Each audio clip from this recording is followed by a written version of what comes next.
कमबख्त समय लौट कर आता नहीं है।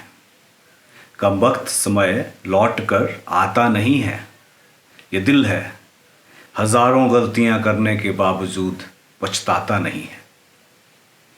आज की जो कविता है, ये कविता उन लोगों के लिए डेडिकेटेड है जो अपना समय बर्बाद करते हैं और अपने जीवन में ना तो अपने लिए कुछ कर पाते हैं और ना ही अपने परिवार के लिए, और अंत में सिर्फ पछताते ही रहते हैं जिससे कुछ होना जाने से रहा नहीं। मेरा नाम है अनीश वर्मा। मैं मोटिवेशनल कहानी आप तक लेके आता हूँ, आपको मोटिवेट करने की कोशिश करता हूँ। तो उम्मीद करता हूँ कि आपको मेरे एफर्ट अच्छे लगते होंगे। तो चलिए कहानी को शुरू करते हैं। एक गरीब परिवार है, एक पति है, पत्नी है और उनका एक छोटा सा बच्चा है। पति का नाम रामू है। रामू निहायती निठल्ला आदमी है। रामू की जो बीवी है वो दूसरों के घरों में हाउस हेल्प का काम करती है और वहाँ से जो पैसे आते हैं उसके द्वारा उसके घर का खर्चा चल रहा होता है। रामू को अपने परिवार की बिल्कुल भी चिंता नहीं होती है। वो डेली घर से जाता है, शराब पीता है, अपने दोस्तों के साथ ताश खेलता है और अपने समय को पूरा बर्बाद करने में लगा हुआ रहता है। गांव वाले उसकी हरकतें देखकर उसको समझाने के लिए आते हैं। उससे कहते हैं कि रामू सुधर जाओ, अपनी फैमिली की तरफ थोड़ा ध्यान दो, उनकी चिंता करो। लेकिन रामू उनको सीधे सीधे कह देता है कि देखो, मैं तुम्हारे बाप का नहीं खाता हूँ, मैं अपने घर का खाता हूँ, आगे से ज्ञान देने की ज़रूरत नहीं है। तो गांव वाले उस दिन के बाद उसको समझाने के लिए नहीं आते हैं।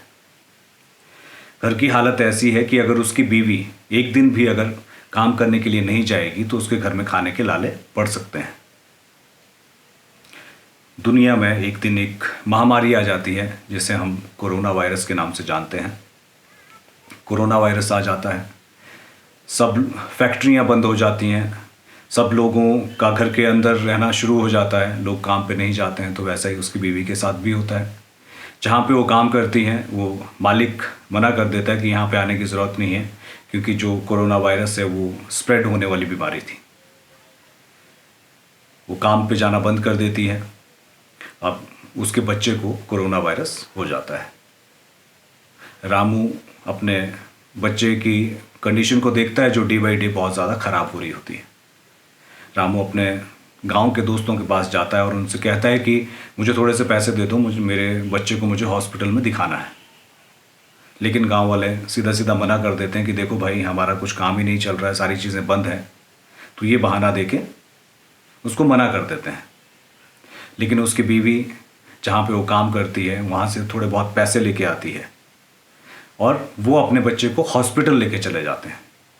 जब वो हॉस्पिटल लेके जाते हैं, रामू मतलब अपने बच्चे को गोद में पकड़ कर लेके जाता है। जब वो डॉक्टर को दिखाता है तो डॉक्टर कहते हैं कि तुम्हारे बच्चे की मृत्यु हो चुकी है। तो रामू को बहुत पछतावा होता है। डॉक्टर कहते हैं कि अगर 14-15 घंटे पहले अगर लेके आते तो शायद हम इसको बचा पाते। रामू को इस बात का बहुत पछतावा होता है। समय हाथ से निकल चुका होता है। तो रामू को अकल आती है कि जो समय मैंने व्यर्थ किया, वो समय अगर मैं अपनी फैमिली के लिए थोड़ा कुछ कर पाता, मेरे पास पैसे होते, तो मैं अपने बच्चे के लिए कुछ कर पाता। रामू को उस दिन के बाद उसको अकल आ जाती है। तो इस कहानी के माध्यम से मैं यही कहना चाहता हूँ आप लोगों को कि देखो, जब आपके पास समय होता है तो उसको यूटिलाइज़ करो। Don't waste your time. Time बार बार नहीं मिलने वाला। जो लाइन मैंने पहले आपको बताई उसके अकॉर्डिंगली पूरी स्टोरी घूम रही है। उस लाइन को आप ध्यान से समझने की कोशिश कीजिए। मैं मोटिवेशनल कहानी आप तक लेके आता रहता हूँ। उम्मीद करता हूँ कि आपको ये कहानियाँ अच्छी लगती होंगी। अगर अच्छी लगती हैं तो आप मेरे चैनल को लाइक कर सकते हैं, शेयर कर सकते हैं और सब्सक्राइब कर सकते हैं। जल्दी मिलते हैं अगले एपिसोड में। तब तक के लिए बाय।